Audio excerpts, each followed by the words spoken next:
乡请到早，欢迎收看今仔日5月7日台记台早起新闻，我是柯兴竹。先一开始来关心，伫台北做灵母姓刘的一对姊妹啊，涉嫌甲凯凯苦毒死亡。台北地方法院伫昨昏继续开庭审理，大致是反口径，针对起诉的罪名，伊全拢认罪。另外，毛医生以鉴定人的身份出庭，认为囡仔在生进前受进行凌迟，嘛有可能互人性虐待。警备车开到位，民众是大声骂。台北地院搁再开庭，审理4楼公告囡仔的姊妹啊，涉嫌甲查甫囡仔凯凯虐待死的案件。现在突然承认了，就是因为有专业的出来打脸他了啊！不用问，这就是鳄鱼的眼泪。对于他自己的行为是有后悔啦，对，但是我觉得这件事情还是不能轻判他。被告这个刘彩轩甲前几天口径拢还口径，得到起诉罪名是全部认罪，承认讲有伤害、无该照顾、无饲囡仔食物件，造成营养不良。讲我是毋是虐待致死，更加伊都哭出来，讲家己本来真介意凯凯，尾也是失去耐心，造成遗憾的代志。当场有讲一声失礼，不过议员讲无甲拍，无甲讲头拍面。对这个法问，目前在审理中。3则出现伫法院的要台大病院精神科医师柯岩南将做鉴定人出庭，因为凯凯在死前受到精神的虐待，得到抑郁症，怀疑有方性虐待。觉得凯凯是被虐的吗？凯凯敢若受到性虐待，早伫前一天开庭，相关是鉴定人的医师如立，就做出相关的推判，更加研判凯凯骨身躯42个伤势拢是受虐待造成的。伤势里面，我们看到大概是对数1数2的。虽然心里觉得有很多的这个不舍跟同情的部分，但是还是不影响我们专业的判断。虽然引起社会真大的注意，这个加害者的法服辩护律师也因此受到部分网友批评。全律会的角度而言，我们必须去尊重全体律师他所正当执行职务的这个权限。全国律师联合会甲台北律师公会真罕的发声明回应，呼吁各界爱尊重律师履行专业的职责。记者综合报道。详细的消息来关心，目前贵妇奶奶洪指控涉嫌诈欺罪，和伊的前男朋友同齐诈骗上亿，尾也钱款的全走去加拿大7年啊。调查局是证实讲，伊即马已经回来台湾投案啦。不过伊的前男朋友开医美诊所，尾也倒去的负责人黄朴健也是无下落。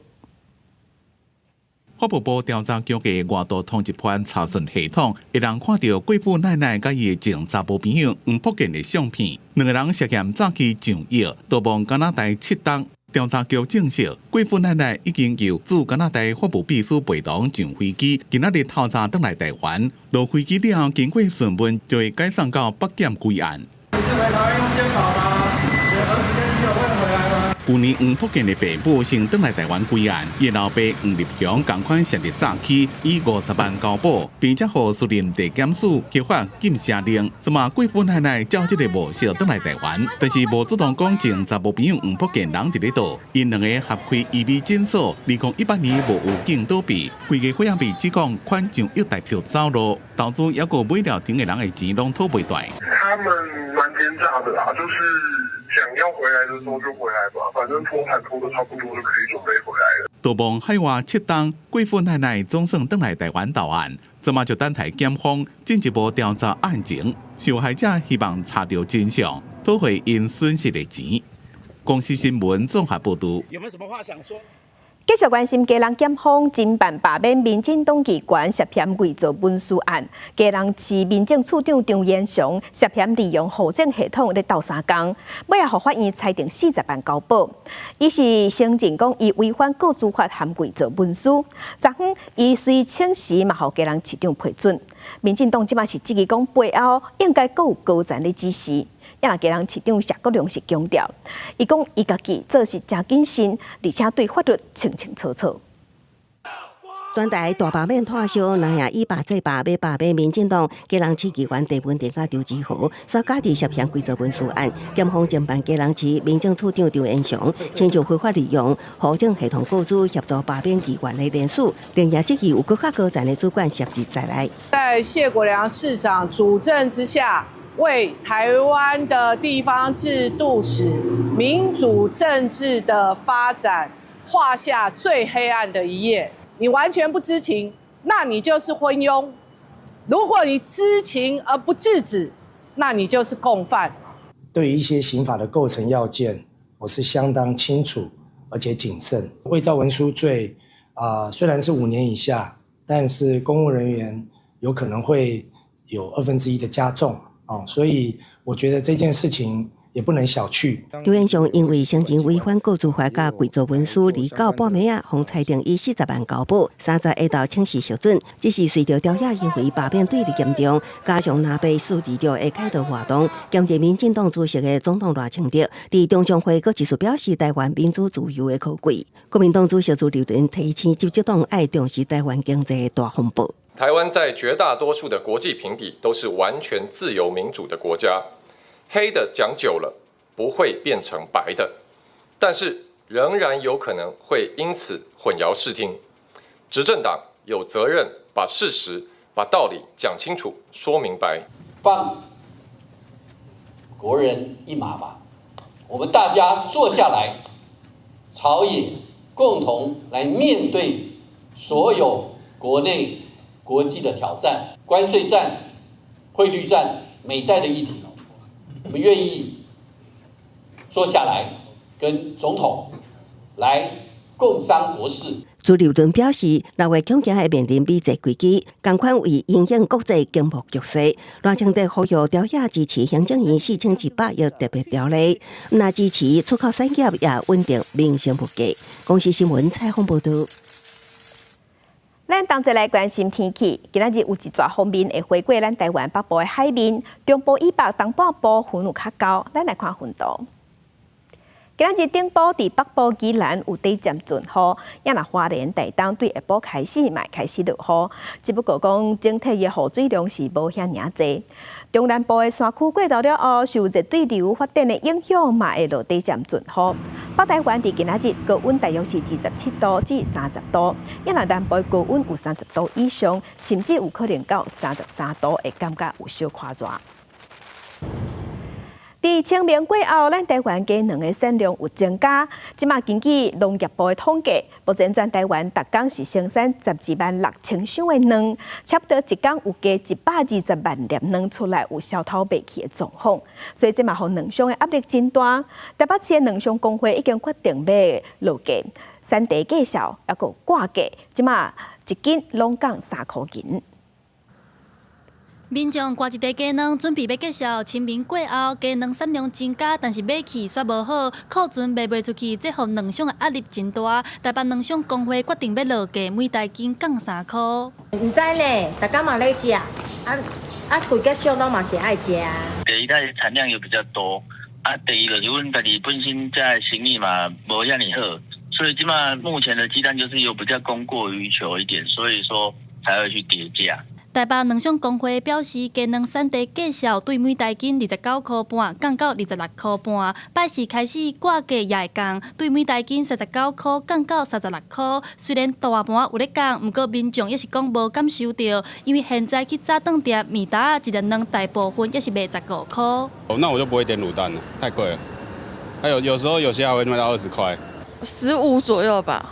，15左右吧。咱当然爱呼吁咱的遮的些关心这小吃摊会使甲咱的介绍会使往下降。根据农业部的统计，目前全台拢总有3597万只的卵鸡，逐日生产12万6000箱的鸡卵，比咱逐日的需求加出来6000箱，差不多一工是加出来120万粒卵。农业部也呼吁鸡场赶紧减产，若是品质较无好的老鸡母，得当紧调，才为鸡卵收济袂无路。记者陈阿选柯敏哲台北报道。要提醒新北的乡亲，今仔日开始，若是去公有市场买菜、洗菜市啊，爱细致爱注意哦。对今仔日开始，店家袂阁主动提供塑胶袋啊，互你带。一寡民众也唔知影有这项改变，有人是支持，也毋过嘛有人烦恼会有淡薄仔无方便。也若新北市的环保局是表示，卖伫公有市场遐设二手袋仔的回收箱，互无早袋仔袋仔的民众会当摕去用。市场内看板拢打未主动提供塑胶落架的大纸，新北的民众对5月开始买菜要注意啊！新北市41个公有的市场5月初1拢转型做不属市场，未来店家未主动提供塑胶落架，实际来到10几个秀峰公有市场，民众表示要毋知这个新措施，希望摊家宣传会愿意配合，嘛有人感觉拄开始会较无方便。无主动互你买物件人，互你落架，你感觉安尼方便？我给拿再购物袋就好了啊。应该刚开始会不方便啦。你如果说有规定了，然后有宣导了，有没有？就应该还好啦。新北市环保局表示，因自2019年开始推动不属市场，原本有6个市场加入，只改扩大到41个公有的市场，希望帮助民众渐渐养成减用塑胶落架的习惯，也伫各市场提供二手地下回收箱，互袂去制造地下的民众一个方便。所以说，我们是在每一个我们的公有市场里面，我们都有放rebag 箱。rebag 箱是二手袋的交换平台，大家可以把自己干净然后没有破损的购物袋、纸袋或者是塑胶袋，都提供到这个 rebag 平台这边来。有一寡人客伊嘛是讲恁遮有这我甲恁摕，我连我嘛摕来害恁。就是我感觉这有一个想法，慢慢大家变成一个习惯。我若袂记摕来，阮遮有得摕安尼。秀峰市场的店家表示，因进前就有放二手地下回收箱，是减少塑胶落架真好的配套。因为新北市环保局表示，42个市场的同齐执行，1个一档通减少使用30万的塑胶落架。5月初执行了后，会看状况随时调整配套，来渐渐扩大到民营的市场，也对咧实行，希望互环保真正对生活做起。以上中华记者谢桂玲新北报道。介乡亲同齐关心今仔日报纸的重点，咱先来看《中国时报》。核三厂的2号机5月17要停机，到时呢，咱台湾就无要搁用核电啊。为着避免欠电，即马在野是打算要推动核三厂延后退休。民众党伫昨昏嘛对外表明讲，打算8月份的时要举办延役公投，也若后礼拜卖摆审核管法修正案。国民党有强调会拼核管法伫5月17进前三读通过。来看联合报，Google 面册这大型的数位平台，长期拢无纳钱，就转达传统媒体的新闻，有引起争议。立法院伫今仔日要审查新闻议价相关草案，司法部的报告内底是指出，政府支持新闻爱有价值、爱算钱这个核心概念。嘛提醒讲，严格立法有可能引起美国关税报复，就要谨慎。来看自由时报，行政院会伫今仔日打算要通过青年基本法草案，行政院会甲青年定期做18岁至35岁，拢叫做青年。也若政府4年爱做一届青年政策白皮书，嘛要甲支持青年回乡爱写入去法律内底。行政院长嘛爱调集部会首长开青年事务发展汇报，因为这个组织未来嘛是行政体系一部分，是处理青年事务相关的决策单位。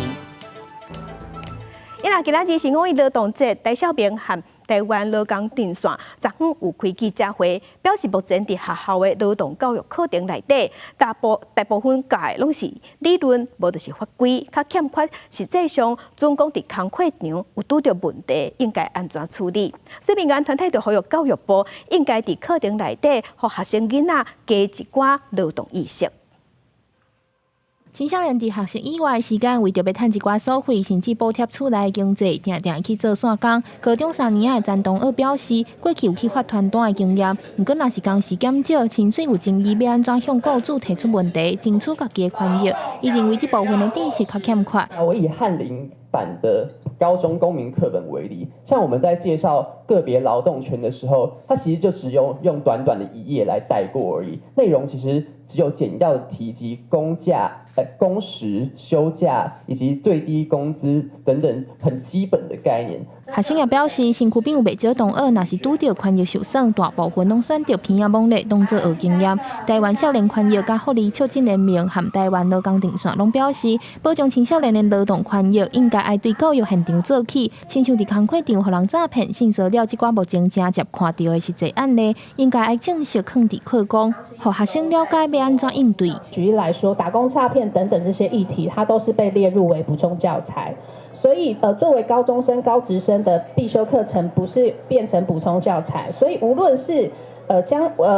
将来要入到职场的学生，他都必须要具备相关的一些劳动知识。特别是青年的这个劳动者，他更缺乏相关的经验，他没有办法像有一些求职经验，他可以透过口耳相传或者是朋友的这个介绍，他可以知道下一步怎么走，根本就没有办法让台湾的这个所谓的尊严劳动，他去做一个全方面的这个普及的这个建立。戴孝明和台湾劳工电线拢强调，政府应该建议劳动教育促进法，保障青少年的劳动安全权益，也呼吁教育部爱调整目前劳动教育的课程。教学生基础劳动的知识，融合实际经验，甲友善职场环境的观念，对教育定根。记者梁家嘅夏桂林台北报道。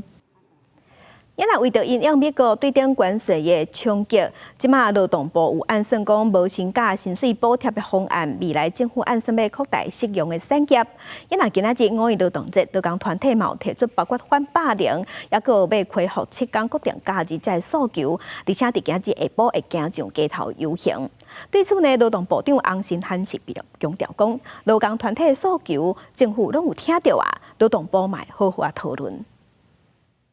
大家这次很重要的诉求是反霸凌嘛，然后反霸凌要保障的部分，然后再来有包括大家也期望，其实很多劳工朋友一直都期望有降低工时。其实劳工朋友提出来的一些诉求，我想我们在部里面都会讨论，而且认真的来去做思考。劳工团体发动的5月劳动节大游行，下晝1點半將會對總統府遊行到立法院，合據中正1分局昨夜公布交通管制圖，開達吉蘭大道東西向，自早起10點到暗時6點實施交通管制，有必要的時陣會擴大管制，以免發生衝突。另外，因應美國的對頂關稅，勞動部撒各項安定措施，無薪假薪資補貼方案會擴大適用的產業。過去在經濟部的國貿署這個登記的進出口的廠商，那第二個是過去3年要有輸美的時機啦，那第三個就是跟過去相比，那有一定比例的這個衰退的狀況，然後可以來適用我們這個僱傭安定措施啟動以後的這個薪資的補貼。即賣個人安定措施，即個啦，像電製品、機械設備、加其他運輸工具、加零件製造業等3種行業，將減辦休困30天以上，才能申請一個人1個月相關8,700的無薪假補貼。一旦擴大適用產業，當時開始，將會看關稅對產業的影響，結果跨部會討論。另外，台北這份外包的清潔業務今年要換繳889位清潔人員，可能會拄到年資加地休歸零的情形。對此，台北這份回應講，正在清查清潔人員的年資，以變更契約來辦理，納入地休年資變期。以後新契約招標攏會比較辦理，維護清潔人員的權益。公視新聞綜合報道。今仔日勞動節，民眾黨團昨昏有開記者會，批評講咱台灣的工時遮長、薪水遮低狀況攏無啥改善。嘛講咱台灣即馬勞工平均的工時是佇世界排第6，佇亞洲排第2。所以立法院的內政委員會就有調集調野的黨團來協商紀念日和節日實施的條例修法草案。也毋過因為調野無共識，所以關鍵條文攏保留，抓落來愛協商。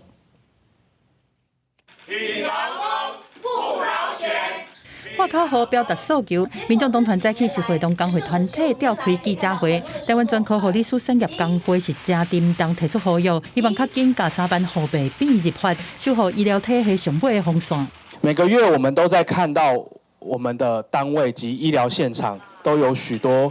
伙伴離開我們呼籲政府立即行動，推動3班護病比入法。民眾黨團批評講，台灣觀光時加工資的狀況攏無改善，台灣勞工一天平均工時2024年已經來到2030.4點鐘，是全球第6名，亞洲第2名。立法院的內政委員會調集調野黨團協商紀念日和節日實施條例草案，不過針對應該對一寡日期定做紀念日和節日，另外敢有應該放假等等，調野立委攏無達成共識。我們要加入一個12月18號的國際移民日，表達對多元文化的一個尊重。你在放假的天数上面你有意见那就算了，但在其他技术性的条文上面，你也每一条都有意见，那其实是我认为只是徒增修法的困扰了。那就只好交院长协商嘛。另外，若是修法三读通过了后，法案应该对当时开始施行。内政部商务处长吴东安讲，照管的所有新增加的纪念日也是节日，拢是伫公告了后，过年的1月初1生效。不过，国民党团认为讲，应该顾劳工休假的权益，伫法案三读通过了后，就应该随施行。不过，对这条野路尾嘛是无共识。记者综合报道。劳动部即马嘛有公布，2024年伫旧年拄踏入社会的劳工薪水的统计。旧年拄出社会的劳工平均的薪水是37000，其中呢，大学毕业生摕34000，若研究所的毕业生是摕52000，也毋过嘛有人领基本工资，差不多占19%。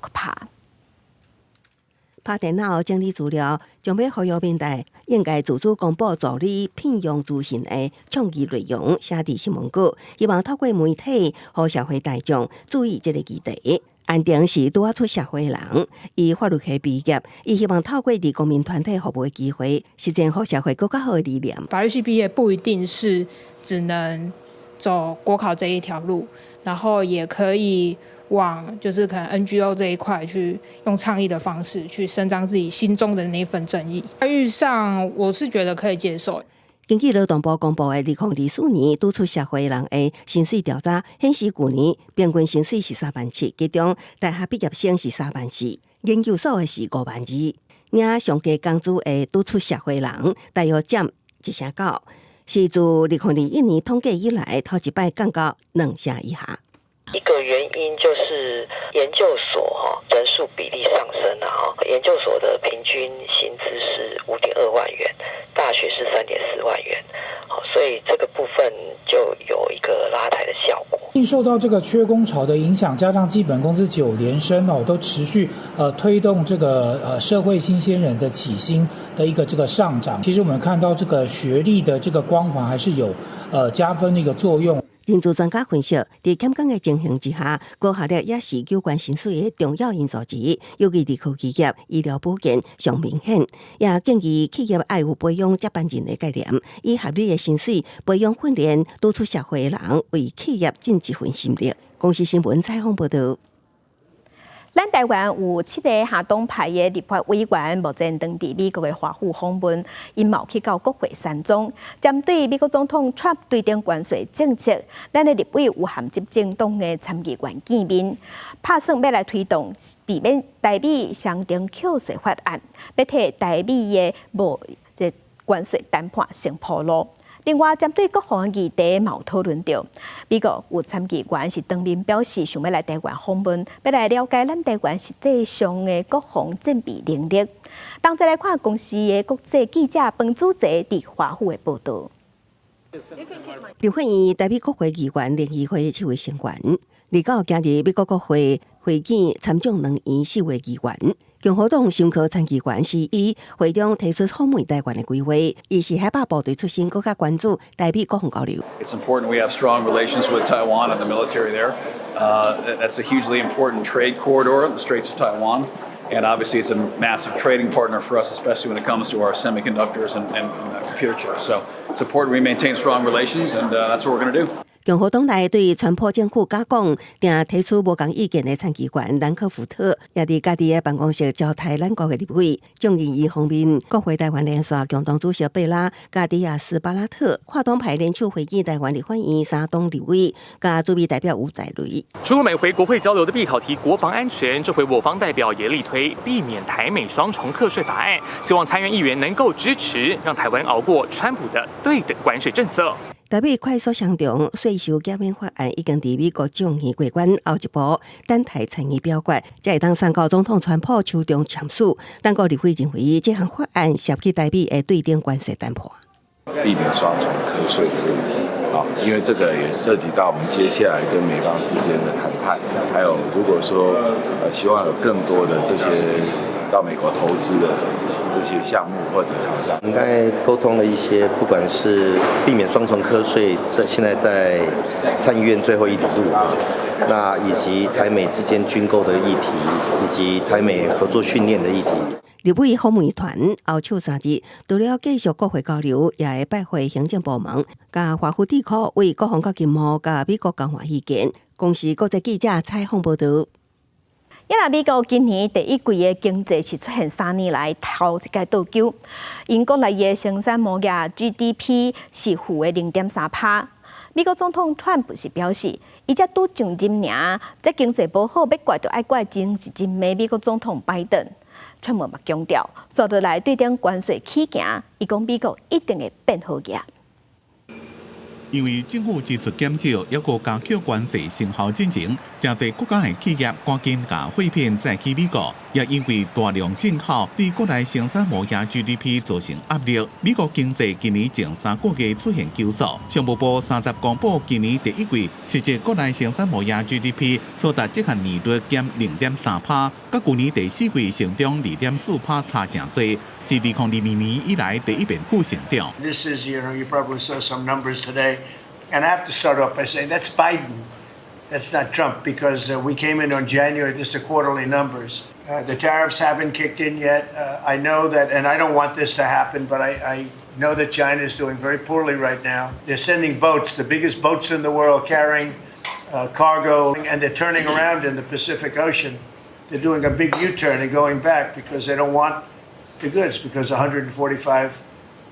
tariff. But at a certain point, I hope we're going to make a deal with China. 川普加强进口关税，和全世界贸易混乱，造成重大无确定性。但是分析师认为，一个需要国家侪时间来了解关税变化影响。商务部的报告显示，今年前3个月进口大量增加超过40%，消费者支出也是美国经济主要动力，成长1.8%，比2024年年底4%少真多。分析师提醒讲，这款数字可能因为民众有期关税会互物价起价提早购买，所以无啥准。另外，报告也显示，商业投资意外成长，伊若对私人国内采购的最终销售额，也就是大家正注意的整体需求指标是稳定成长3%，甲顶一季比无啥物变化。凯道宏观公司北美首席的经济学家艾斯华斯伊讲，整体来讲情形无预期遮尔歹。不过，富国银行的经济学家是认为，正派对上新的资料就得到确实的结论。伊也讲，贸易对经济成长的拖累是1940年代以来上大。美国经济今仔日所面临的衰退风险比1个月前也更加多，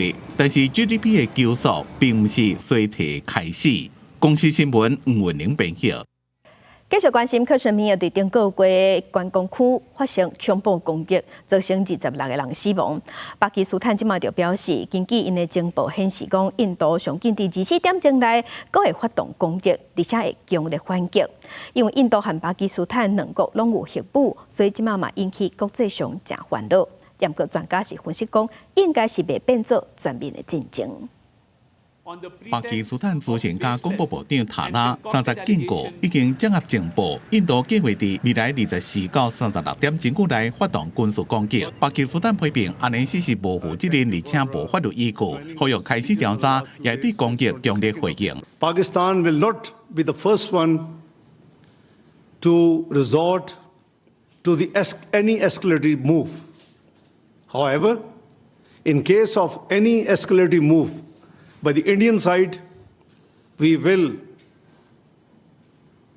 respond very strongly. 印巴两国这边的紧张关系，是因为顶个月2日有武装分子伫咧印度控制喀什米尔地区度假胜地巴哈干发动恐怖攻击，造成至少26人死亡。印度指控巴基斯坦支持这边的攻击，但是巴基斯坦否认，双方关系更加紧张。印度总理莫迪29甲军方抑有维安单位首长开会，授权军方完全的行动自由，回应这边的恐怖攻击。It is pretty clear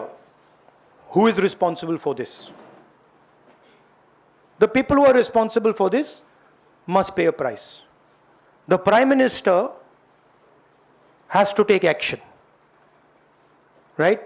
And the action has to be clear and it has to be strong. 印度加巴基斯坦一直拢伫咧抢喀什米尔的主权，两个国家分别控制当地部分地区，拢讲对规个喀什米尔地区有主权。专家讲，若发生战争，恐怕会造成人道主义危机。Can't be full-scale war because both countries are nuclear power, nuclear forces. So there are very feeble chances that a full-scale war can be initiated, can be started. 美国国务院讲，国务卿卢比奥伫最近将会甲两个国家的外长会谈。联合国秘书长古提瑞斯谴责恐怖攻击，也打电话给巴国的总理一个印度的外长，表示联合国愿意做中人调停，化解紧张局势。公司新闻张伟玲、吴继昌编写。今日国际上还有啥物大代志？加向请咱做伙来去看世界。美国财政部是宣布讲，已经和乌克兰签署乌克兰稀土资源的经济伙伴关系协议。协议内底是允准美国会当摕到乌克兰稀土这款矿产，嘛会当摕石油甲天然气这自然资源，而且美国有优先权。这是要来换美国要帮助乌克兰设中建基金。来看日本的首相昨昏和菲律宾的总统举行会谈，双方嘛同意要赶紧签署军事情报保护协定。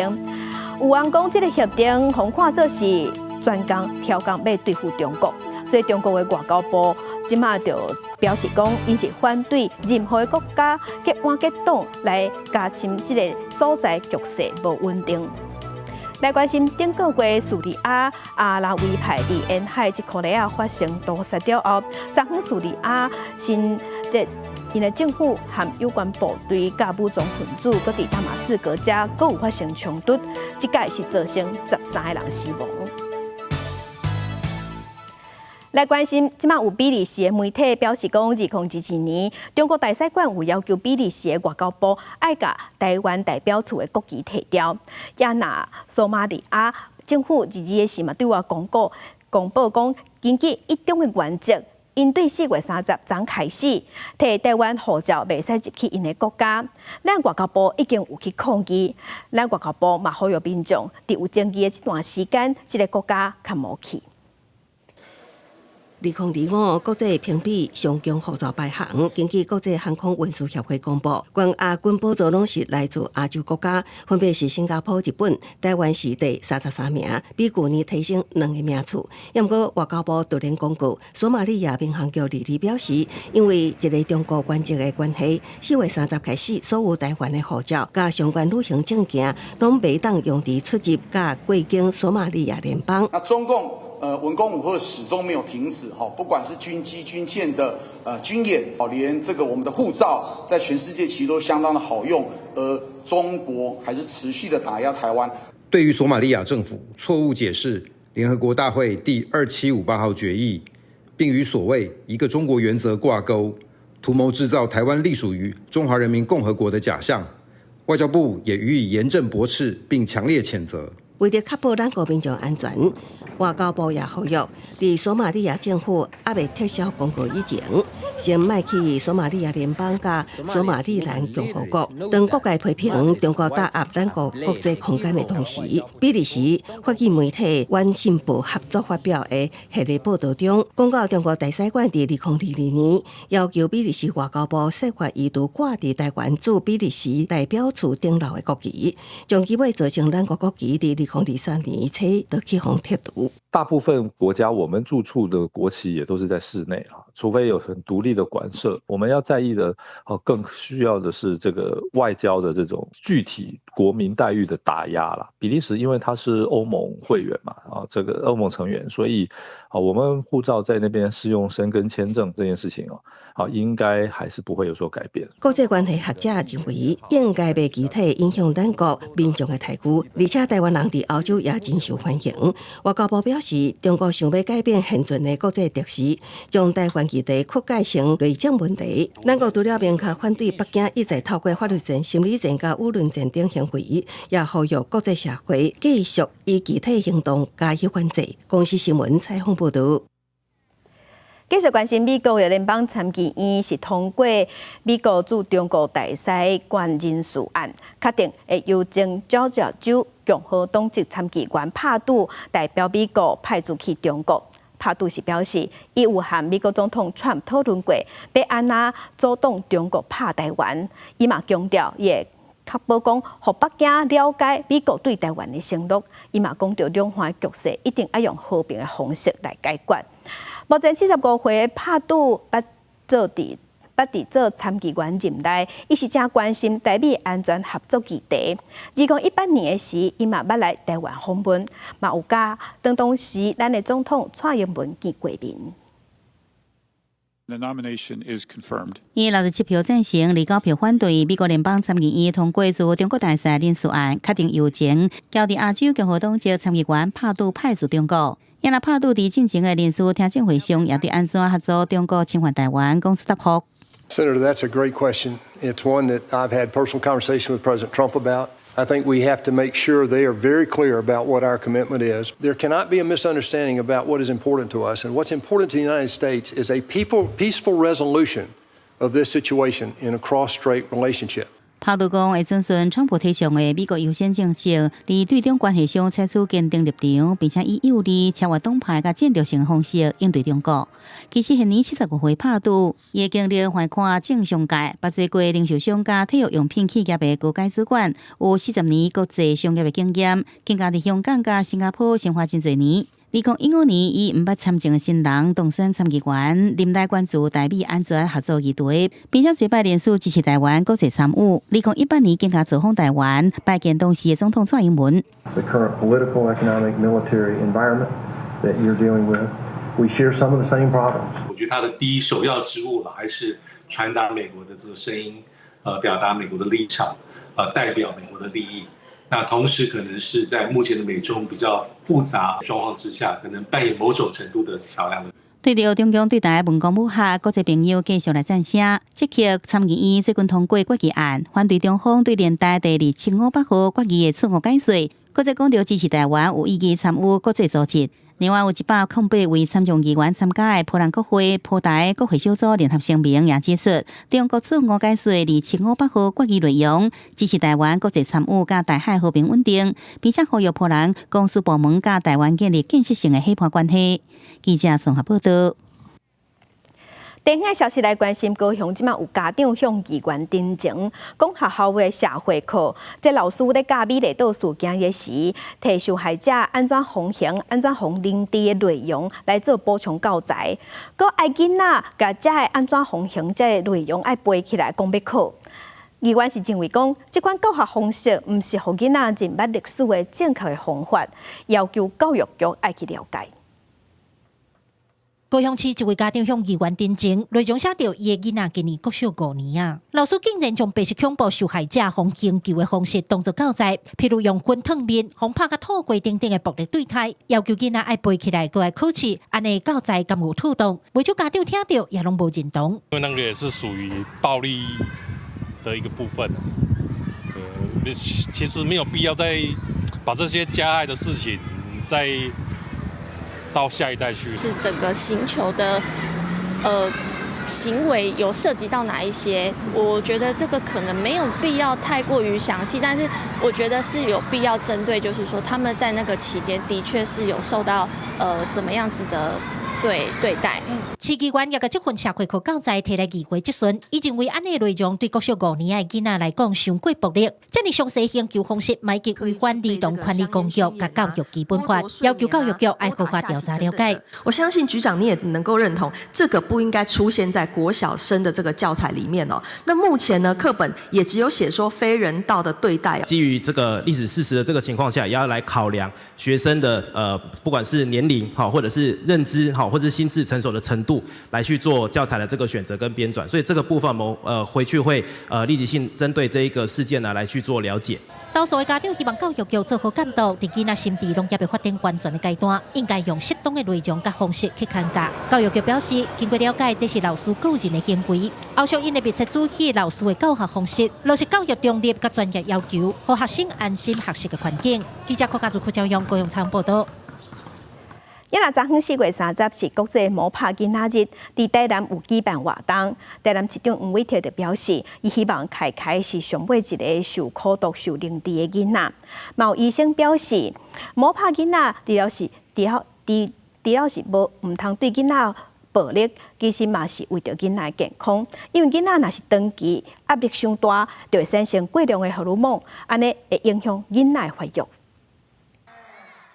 生囡仔参担市长黄伟摕做为念联合国儿童权利公约的4大核心原则。4月30是国际卖拍囡仔日，市府嘛借出呼吁囡仔的权利，爱社会做伙来守护。囡仔伫咧成长的过程，难免会甲家长出现一寡冲突，有家长分享会用应对的方式陪伴做调整。黄伟摕讲，囡仔爱伫咧充满疼惜甲安全感的环境中成长，嘛希望社会莫去出现虐待囡仔案件。要引导小朋友的方面，就是说从他的想法之中，我们慢慢要把他引导回来，说我们正向方面的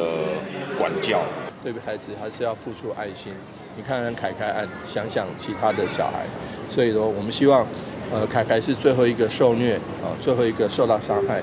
的这个孩子。我们希望我们的孩子永远能够生活在快快乐乐的。儿童权利公约的原则包括维护囡仔利益，莫让囡仔受到歧视，确保囡仔有参与甲表达意见的权利等。为着要促进学生的理解，教育局讲学校定期透过绘本、日版宣导，卖办亲子讲座，推广正向教育。有医生指出，若囡仔长期受到体罚，也是压力伤大，身体会分泌压力荷尔蒙，那过量就影响发育。小孩子受到一些包括像疼痛，或者是情绪上的一个压力的话，他自然就会倾向于一个不吃不睡，他像是要去战斗，他当然就会影响到他的营养的摄取，或者是睡眠的一个稳定，所以他的生长啊，或者是学习啊，自然会受到一些迟滞的一个状况。就引导孩子阅读这些书籍，让他也知道自己是有人权的。应该得到尊重跟人身的安全。市立病院小儿科主任表示，家长爱给囡仔一个安全的成长环境，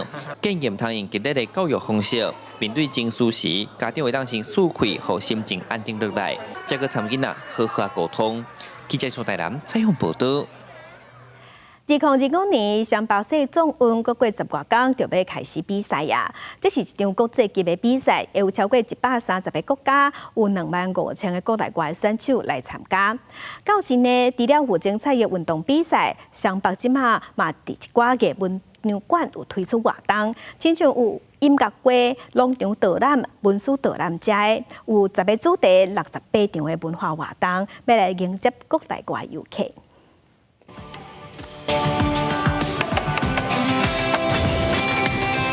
对杀球的动作，延伸到中埔西炒菜；对牛皮延伸到台湾岛。2025年的双北市总运宣传结合丰富的台湾文化元素。市总运是国际级的比赛，会有超过130个国家，上无25000位国内外选手参与。主办城市之一的台北市府表示，希望市总运会当像去年巴黎文化奥运同款，透过运动和文化来行销城市。双北政府合作推出真济文化性的活动。这10个主题包括了产业特色、在地信仰、艺术展演啊，阮就是希望讲来参加世壮运的朋友会当伫运动以外感受到台北市新北市的特色。双北举办的文化活动当中有68场，要让来自世界各地的参赛者深度体验双北也跟有台湾文化。也若讲到台湾近代的体育史，其实是对日本统治台湾开始建立基础的。有博物馆响应市总运，甲有100年校史的淡江高中来推出100年老牌运动会导览活动，要带游客来看有100年历史的体育馆，也有全台湾第一个橄榄球场。博物馆嘛有推出特典，要让民众了解日本时代官员下班以后的运动项目，也有英国小学生的体操课。下班了后有足侪活动啊，像有的是运动活动，例如游泳啊、浪球啊、tennis啊这啊，因为这个活动呢，甲即摆的世壮运其实嘛拢有咧配合。橄榄球队伫咧淡江中学伫遮，同款伫1923年，迄嘛呢嘛是咱后壁这栋咱的体育馆。成立的时阵，前总统李登辉总统嘛是伫遮练习咱的剑道哦。为着要迎接头一届台湾主办的2025年市总运，双北济个文场馆拢已经烧卡练手，要透过音乐会、农场体验，一个文书导览等等来迎接国内外游客。记者卢尚珠、郑俊友台北新报报道。也那中华编号国小的合唱团，这囡仔真厉害。这阵囡仔伫今年7月份的时要代表咱台湾去东京参加国际合唱比赛。学校伫出发之前就专工邀请要去国外参加合唱比赛的国校的合唱团来交流，有安排囡仔唱台语歌、原住民古调，希望透过歌曲，互听众认捌台湾多元族群的文化，嘛，互囡仔有机会用母语唱歌，互世界听。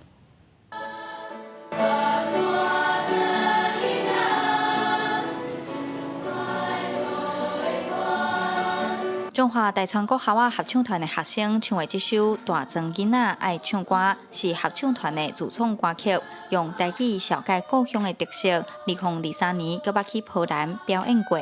咱即届唱的《大庄囡仔》是要甲咱这20年的故事，咱的迄辛苦，互大家听安尼。台语歌唱起来有台湾土地的故事，佮有台湾故事的感情。我希望囡仔呢，因为咱透过咱家己的母语来熟悉咱家己这块土地所有的文化、所有的特产、所有一切的风景甲特色。我嘛希望讲，咱用咱家己的语言唱互全世界听。中华市滨河国校举办合唱团交流活动，除了邀请中华的大川国小，佮有新竹县的桃山国小，两间国校的合唱团拢有去国外比赛的经验。这边活动有安排台语歌，佮有排湾甲阿达亚的古调，希望透过交流，互囡仔认捌台湾多元族群的文化特色。教了一些我们台湾族的文化，还有原住民的文化，然后让他们能够更了解台湾的原住民，然后唱起歌来就能够更融入在这个文化的意境里面。3所学校呢，各自代表的是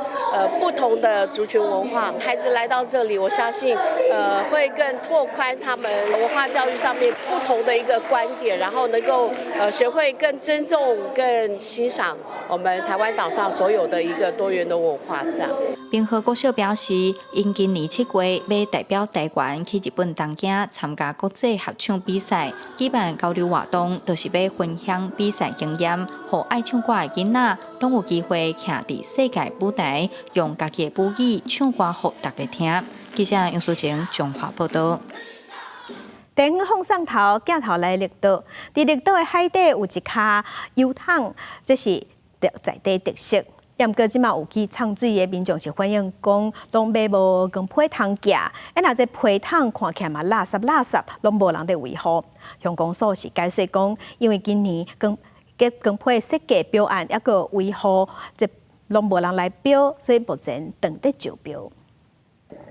疫情伫4月，绿岛的水上活动已经开始，真侪唱水游客围伫岛顶海底油桶来架批，真闹热。不过，即马有唱水人到岛顶海底油桶所看到白色岛顶油桶发满海中的生物，看起来亲像无洗身躯。即马甚至传出游客买无明信片架批，可能影响特别热爱绿岛观光。你要靠近的时候要稍微小心一点，因为毕竟它上面可能会有一些附着物，那你就要小心被割伤这样子。他有的是国外的游客，那他收不到信会很伤心，这样就失去它的功能。绿岛岛顶海尾油桶伫2018年启用，每年乡公所拢用通报案来招标，请人清洗佮设计明信片。不过乡公所表示，今年无厂商来投标，顶礼拜乡公所已经重新混案招标，就是把它从海底拉上来哦。躲避这个台风的次数太多了，有发包好几标都没有人来标，所以我赶快指示科长，就是把它拆开来，把维修部分跟民营的部分拆开来，这样。绿岛岛顶海底油桶是在水下11.5公尺的海底油桶，在观光大过时期，一礼拜差不多寄出上百张的明信片，也带动周边的旅游商机。公所希望用伫秀早进前有人来投标，让油桶用行者观光客。公司新闻台东报道。法国西部的比斯开馆，逐年拢有上万只海猪，这海猪无细日拢会走入去希望内底，尾互希望电视。即马呢，就利用海猪回声定位能力系统，即马会对海猪发出讲头前真危险的信息，希望会当帮助因顺利闪开。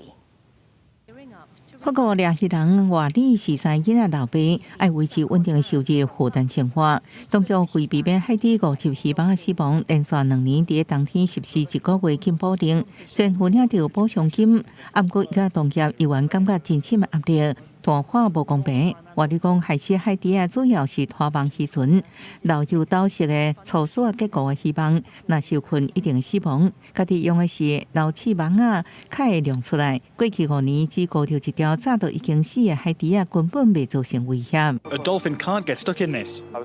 because the mesh is too thin. It's a straight net, and since the mesh is so fine, it breaks easily. See? No force needed. 保育组织讲，法国西部大西洋海岸比斯海湾是海底海岸这海洋生物的大型网捕，每年有上万只50鱼帮受困死亡。为恢复海洋正常生态，各互渔业永续，法国咧进行一项全国性的实验，用海底会为头壳遐发出声波，亲像声纳共款，探索环境的回声定位能力。伫个鱼网设信标，会对因发送危险的信号。An acoustic image of a dead dolphin caught in a net is emitted. So when a dolphin clicks close to the net, it will receive an image of the trapped dolphin. 那这种保护海底新科技得到成功，法国拍算伫2017年解除当天暂时禁止掠鱼的措施。公司新闻是非常重要。来关心今仔日的温度，北部的温度上低21度，上悬30度；中部的温度上低21度，上悬29度；南部的温度上低21度，上悬33度；东部的温度上低21度，上悬29度。外岛20度至27度。感谢乡亲收看，乡亲平安顺心。明仔载早起9点，咱再会。